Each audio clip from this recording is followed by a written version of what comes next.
Hello，兄弟們，大家好，我係石頭寶貴。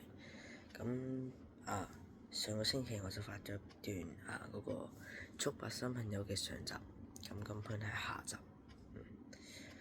咁咧今日咧就主要係講子順子佢嘅後來，佢將會後來同係同菜蛋一樣。你都知嗰陣時菜蛋係速八嘅新朋友啦，嗰陣時喺以前。但家陣咧，子順子係速八嘅好朋友。不過咧，唔知點解最近呢2-3日咧，子順子都冇同速八玩，因為子順子話佢速八好忙，佢參咁咧，我哋可以喺呢度得出一個結論，就係子順子佢以後同菜蛋一樣，結交新朋友，然後玩得好好，由速八認識新朋友，由子順子被速八玩下之後就冇再玩。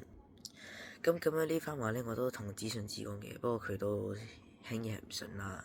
其實我都唔知點解搞成咁，我都冇乜想講噶啦。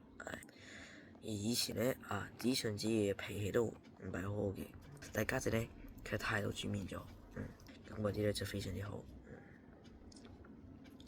咁咧喺呢度之中咧，我想講一樣嘢。